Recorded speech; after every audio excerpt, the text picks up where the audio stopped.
On this Monday morning, many auto workers are returning to the picket line. The big three automakers and the United Auto Workers Union met over the weekend to discuss terms for the new contract. Leaders say they're still far from reaching an agreement. The talks began just 24 hours after 13,000 people walked off their jobs across 3 different locations. The union says many more of its members are expected to strike later this week with little to no notice. NBC News correspondent Jay Gray joins us now from one of those plants in Wayne, Michigan. So, Jay, we know negotiations resumed over the weekend. What do we know about those meetings? Any progress at all? Well, Joe, I think there's progress in the fact that they sat down at the table. I want to give you a look at what's going on outside the plant here in Wayne, Michigan. They continue to strike, and we've seen a few flare-ups today. The police officers coming in to help some people get through this line and to work. Remember that these are targeted strikes with just divisions of plants coming out to strike at this point, though that could expand. Where they are on these talks, well, I think both sides would be quick to tell you that they're still pretty far away from any common ground. Give a listen to what the president of the union, Shawn Fain, had to say this weekend about that.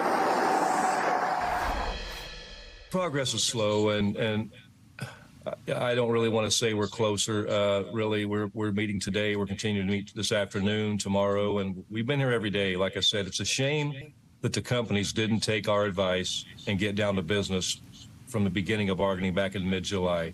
They did what they always do. They delayed until the very end, to the last week, and then they wanted to get serious about this. All right, so the primary sticking point is that pay raise. The union asking for 40% raise with 20% up front. The best offer from the big three to this point, Joe, has been about half that 20% raise with 10% immediately. So, Jay, NBC News has learned President Biden dispatched a team to help try and resolve this standoff. They're expected to arrive in Detroit sometime this week. Who's on the team? What role will they play in the negotiations? You've got a White House advisor along with the acting labor secretary, who have, by the way, been on the phone with both sides in this negotiation since the beginning of the strike.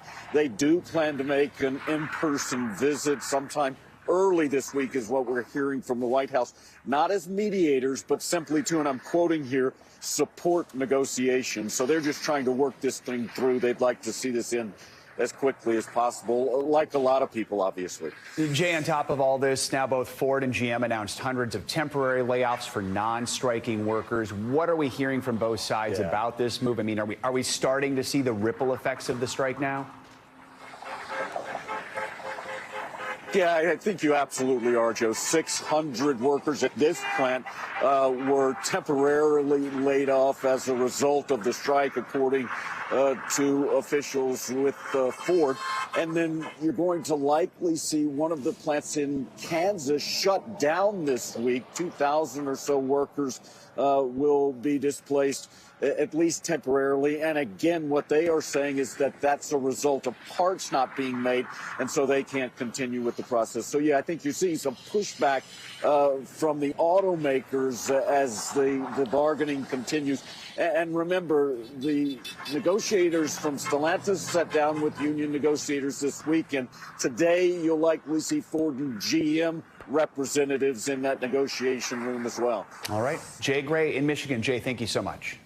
Thanks for watching. Stay updated about breaking news and top stories on the NBC News app, or follow us on social media.